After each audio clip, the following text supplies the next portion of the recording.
আসসালামু আলাইকুম রহমতুল্লাহ। সুপ্রিয় দর্শক মণ্ডলী, আশা করি আপনারা প্রত্যেকেই ভালো আছেন। প্রিয় দর্শক, আজকে এই ভিডিওতে আলোচনা করব ইসলামে মেহেদি ব্যবহার নারীদের জন্য হালাল, পুরুষদের জন্য কি বিধান। আলহামদুলিল্লাহ, ইসলাম একটি পূর্ণাঙ্গ জীবন ব্যবস্থা যেখানে মানুষের সৌন্দর্য, পরিচ্ছন্নতা ও স্বাভাবিক সাজসজ্জাকেও গুরুত্ব দেওয়া হয়েছে। মেহেদি ব্যবহার আমাদের সমাজে খুবই প্রচলিত, বিশেষ করে ঈদ বা বিয়ের মতো আনন্দঘন সময়ে। তাই অনেকের মনে প্রশ্ন আসে, ইসলামে মেহেদি ব্যবহার কি হালাল? নারীদের জন্য কি সুন্নত? পুরুষের জন্য এর বিধান কি? চলুন কুরআন, হাদিস ও ফিকহের আলোকে বিস্তারিত জেনে নেই। নাম্বার 1, নারীদের জন্য মেহেদি ব্যবহার। ইসলামে নারীদের জন্য হাত, পা ও চুলে মেহেদি ব্যবহার করা হালাল, জায়েজ এবং মুস্তাহাব, পছন্দনীয় আমল। দলিল: হযরত আয়েশা রাদিয়াল্লাহু বলেন, এক মহিলা মেহেদি ব্যবহারের ব্যাপারে জিজ্ঞাসা করলে তিনি বলেন, এতে কোনো সমস্যা নেই। সুনানে আবু দাউদ 4164।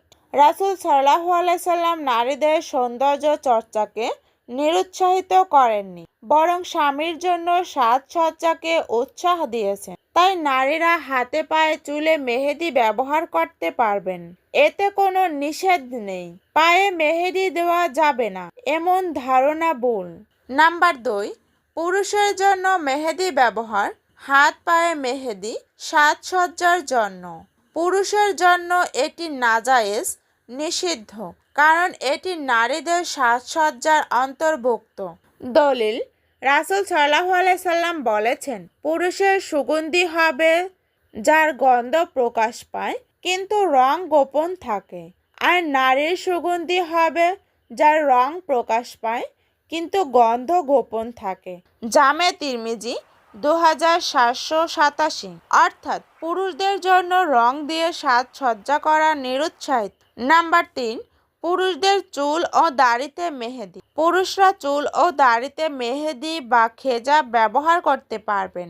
দলিল: রাসূল সাল্লাল্লাহু আলাইহি সাল্লাম বলেছেন, ইহুদি খ্রিস্টানরা খেজাব ব্যবহার করে না, তোমরা তাদের বিরোধিতা করো। সহিহ বুখারী 5899। সাহাবায়ে কেরাম যেমন আবু বকর রাদিয়াল্লাহু, ওমর রাদিয়াল্লাহু খেজাব ব্যবহার করেছেন। নাম্বার 4, কালো রং ব্যবহার সম্পর্কে সতর্কতা।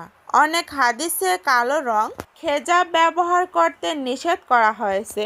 দলিল: রাসূল সাল্লাল্লাহু আলাইহি সাল্লাম বলেন, শেষ যুগে কিছু লোক কালো রং ব্যবহার করবে, তারা জান্নাতের সুগন্ধ পাবে না। সুনানে আবু দাউদ 4212। তাই সাধারণভাবে কালো রং পরিহার করাই উত্তম, তবে কিছু আলেম বিশেষ ক্ষেত্রে, যেমন স্বামীর জন্য স্ত্রী, যুদ্ধ ইত্যাদি, ভিন্ন মত দিয়েছেন। নাম্বার 5, অজু ও গোসলের হুকুম।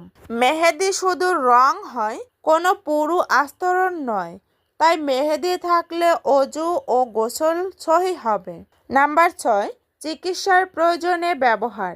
পুরুষদের জন্য সাধারণত হাত, পায়ে মেহেদি নিষিদ্ধ হলেও চিকিৎসার প্রয়োজনে ব্যবহার করা জায়েজ।